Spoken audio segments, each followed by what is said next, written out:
Yeah, absolutely. I wouldn't want to do that, please. Thank you. All right. Chris, Senator Dodd referred to the last conference committee. I think there have been a few since then, but the one I really most remember was the one was on the reauthorization of the Export Administration Act. It started in 1983, and it actually ended in 1985. And we don't, though, didn't they? and an election in between. We don't intend for this one to go that long. But it does remind me that at some point this year, maybe we could have a conference committee on the reauthorization of the Export Administration Act and the reform of it. Not before either climate change or immigration, but at some point. I wanted to outline some issues, and so I appreciate this. We meet today for the urgent purpose of reconciling the House and Senate bills that share the goal of imposing tough sanctions intended to persuade Iran to suspend its uranium enrichment as demanded by 5 different UN Security Council resolutions since 2006 and to end all its nuclear weapons-related programs. We know that the prospect of a nuclear Iran carries profoundly disturbing implications for U.S. interests for global peace and stability.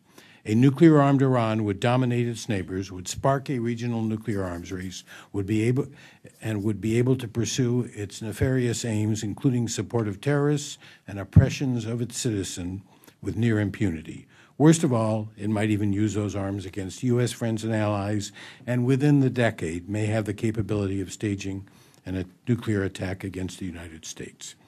Since this bill was first introduced last year, nearly a year ago, Iran has continued to march toward nuclear weapons capability. Most experts believe Iran could have a deliverable nuclear bomb within 3 to 5 years. It may already have, it probably already has enough low-enriched uranium to form the basis for at least one bomb. As we meet, our administration is attempting to complete negotiations on a new UN Security Council resolution that would significantly toughen sanctions on Iran and act as a platform for the EU and perhaps others as well to construct new, even stronger national sanction regimes. The administration's effort at the UN is important.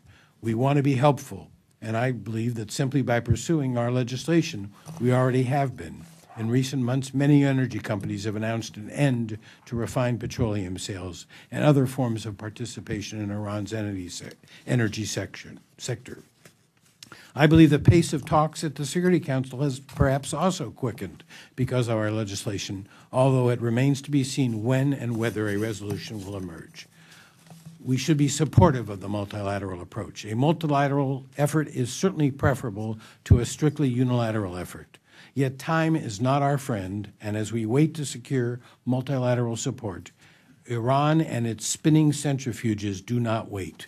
So although we do not want our bill to undermine the administration's efforts to achieve a multilateral sanctions regime, we can no longer wait for a Security Council resolution that has been under negotiation for months. This is not a criticism of the administration.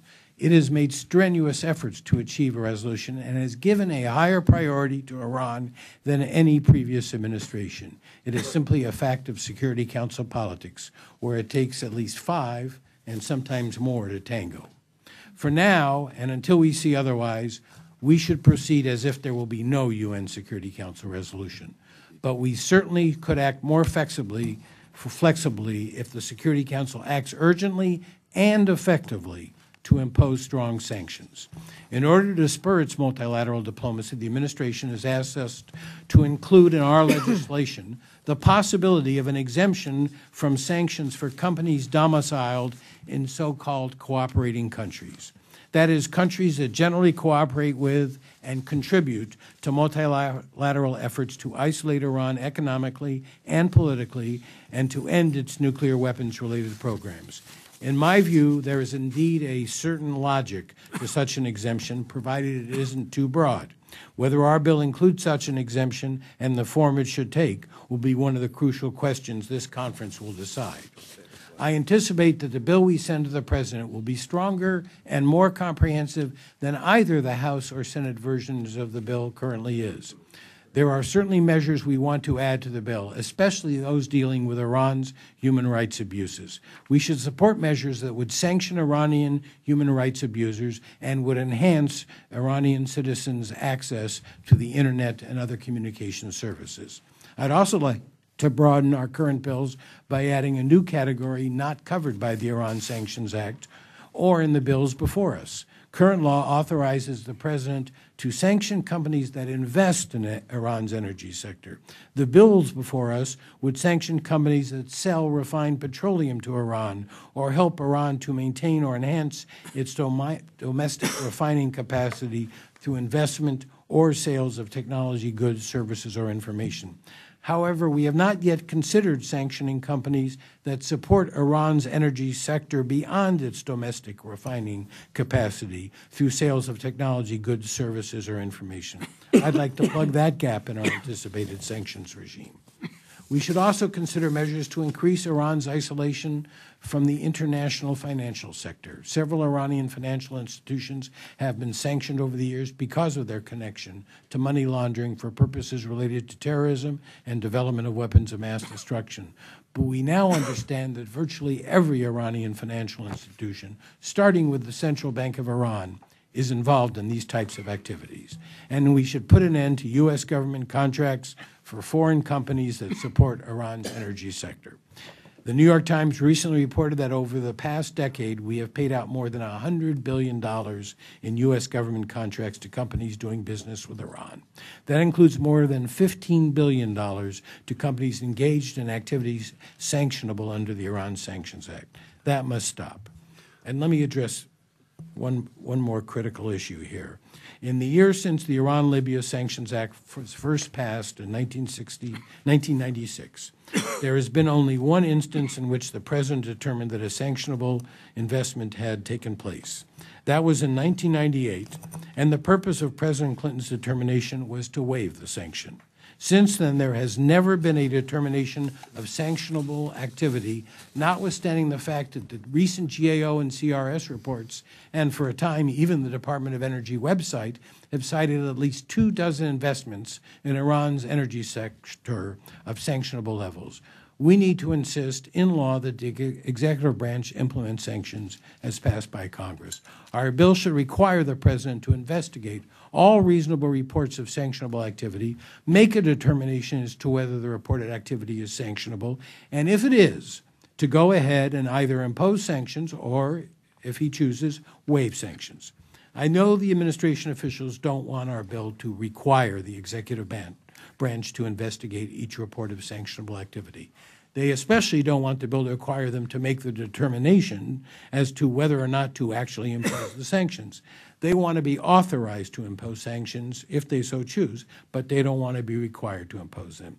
And they cite a number of legitimate reasons for their position: workload concerns, constitutional concerns, foreign policy concerns. But put it in this context. After the passage of 12 years during which there have been no determinations of sanctionable investments, despite the fact that we all know such investments have taken place, we have our own, I think, quite compelling concerns. One of these concerns is Iran's continued progress towards nuclear weapons capability. And another of those concerns is whether or not the executive branch will faithfully execute the law as expressed by Congress. Within that context, let me make it clear that we would like to work with the administration to resolve our differences. I've cited some of the major issues before us. There are many others to look out.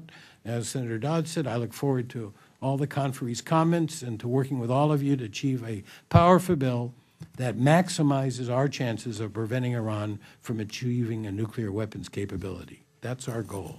On steps forward, I ask our staffs to continue and really sort of formally begin preliminary conversations to work towards developing a consensus document in terms of particular provisions regarding matters specifically within the jurisdiction of committees of referral.